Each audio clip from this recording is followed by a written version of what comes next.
안녕하십니까. 오늘 일본 서기라는 책에 천조대신에 대한 기록이 나옵니다. 일본 서기. 그런데 거기에 보면 이제 천조대신이 여신입니다.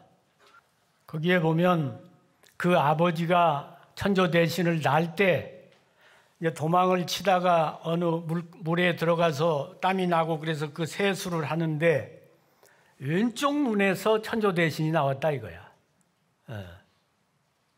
또 오른쪽 눈에서 달을 상징하는 또 하나의 신이 나오고 콧구멍에서도 하나 나오고, 그런 기록에 의해서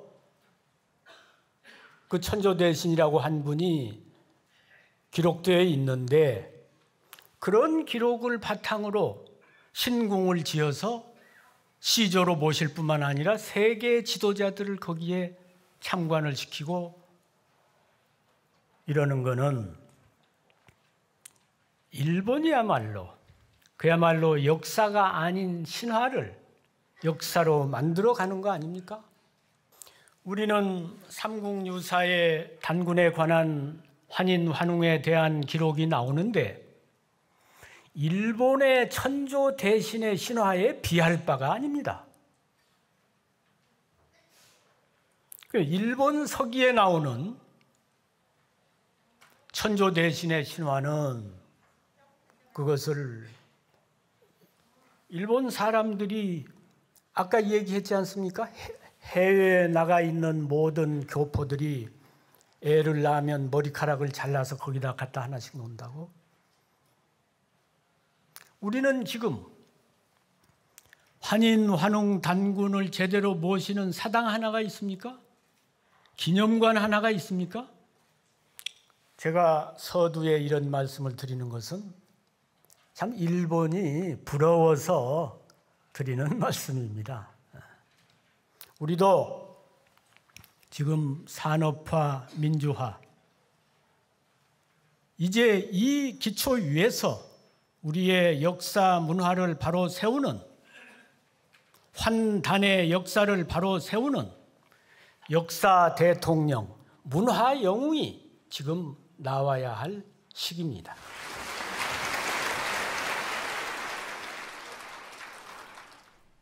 제가 오늘 말씀드리려고 하는 것은 치우.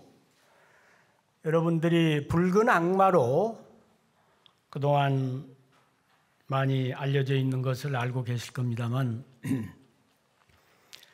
치우는 사실 그런 일본의 천조대신과 같은 신화적인 인물이 아니고 실존한 인물입니다. 신화가 아니에요, 이거. 왜냐하면 사마천 4기에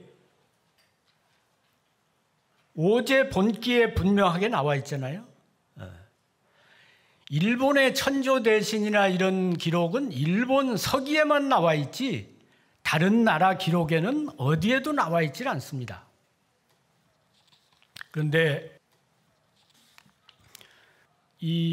제가 오늘 발표하려고 하는 것은 치우에 대해서 새로운 사실 한 가지를 발견했습니다. 이제 이렇게 연구를 쭉 하다가 보니까 치우가 신화가 아닐 뿐만 아니라 치우의 그 성씨가 누구고 수도가 어디였고 그 국가가 뭐고 이런 자료들이 구체적인 자료들이 이제 다 나오는 거죠. 그 이제 치우 그러면은 중국으로 말하면 일본은 천조대신이 있습니다만 중국은 한족의 시조를 황제라고 하지요. 그 한족의 시조 황제가 있을 때 동이족의 시조로서 치우가 있었던 겁니다. 그러니까 서쪽의 저 한족의 시조 황제와 동쪽의 동이족의 시조 치우가 이제 동서에서 각각 그 자기 민족을 대표해서 이끌어 갔던 거죠. 그런데 그 당시에 황제는 헌원씨, 태호 복희씨, 염제 신롱씨, 소호 김천씨 다 시족이 있습니다. 치우만 그동안 그 시족이 뭔지 우리가 몰랐었죠. 근데 제가 자료를 보다 보니까 치우가 현도씨라고 하는 기록이 나오는 거예요. 현도씨.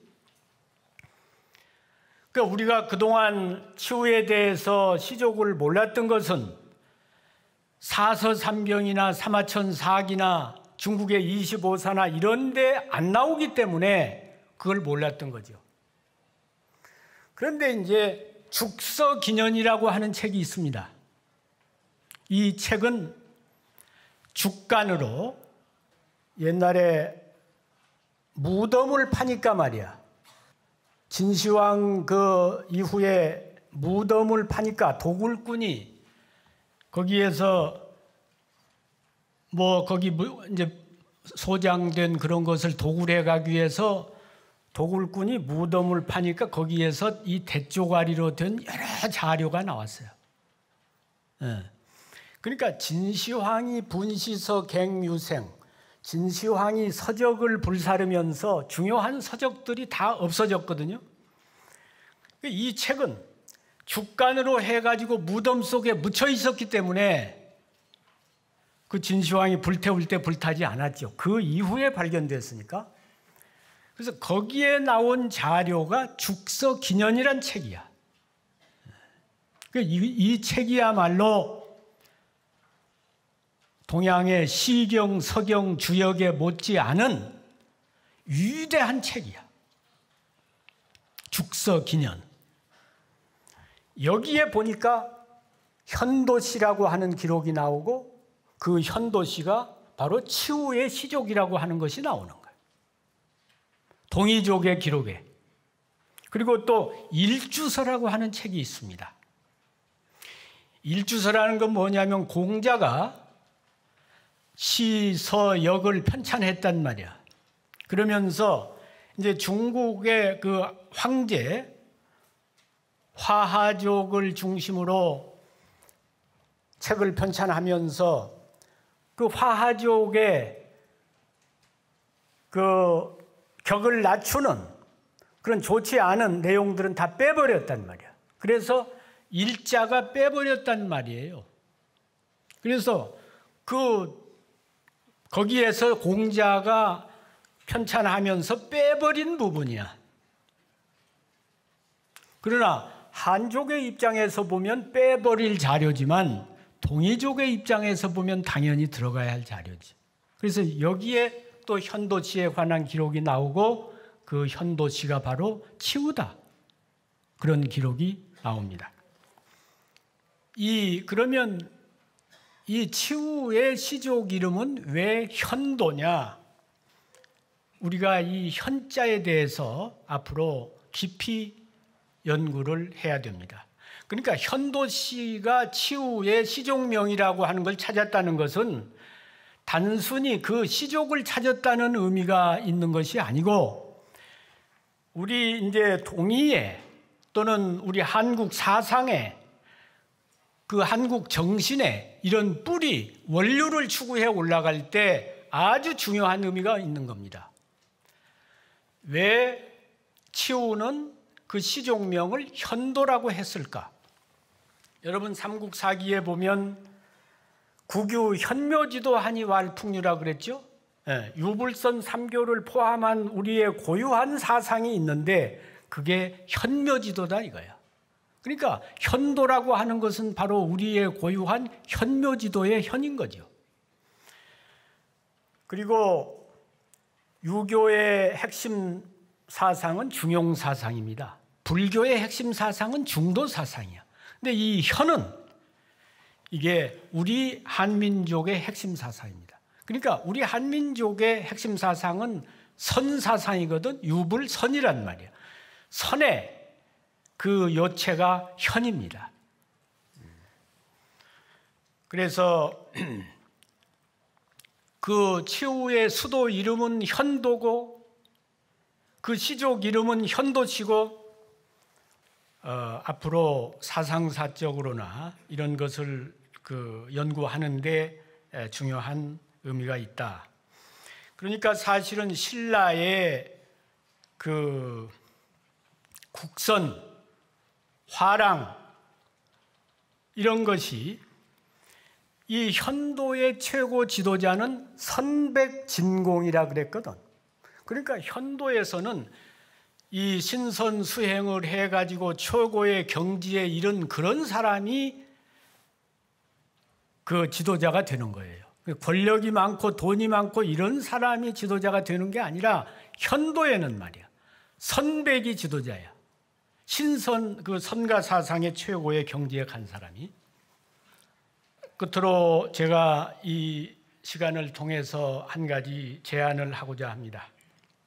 지금 강화도에 고려사에 보면 단군 제천단이라고 하는 그 단이 강화도 마리산에 있다, 이런 기록이 나오거든요. 그러면 일본은 얼굴을 세수하다가 왼쪽 눈에서 나왔다는 그런 분을 신궁을 지어가지고 저렇게 모시는데, 우리도 강화도 그런 마리산 같은데 현도궁을 하나 세우면 좋잖아요. 지금이라도. 그럼 역사성도 있고 말이지. 그래서 환인, 환웅, 이런 복희, 치우, 단군 이런 분들을 거기다 모셔서 그 상징적이지만 우리도 해외에 있는 교포들이 말이야, 이 한국에 자주 올 기회가 없더라도 교포들이 한국을 찾으면 거기 가서 참배도 하고, 아닌 게 아니라 머리카락이라도 하나 뽑아서 거기다 놓고 말이지.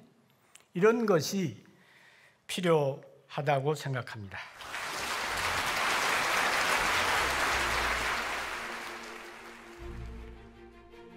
제 구체적인 내용은 이번 학회지에 그 구체적인 내용이 실려 있습니다. 그러니까 그 논문을 참고하시기 바라고,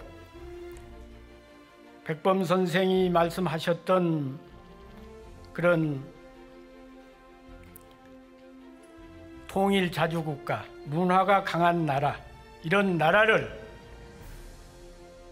역사 대통령, 문화 영웅이 나와서 그런 나라를 빨리 함께 이룩하기를 바라면서 제 말씀 마치겠습니다. 감사합니다. 네, 감사합니다.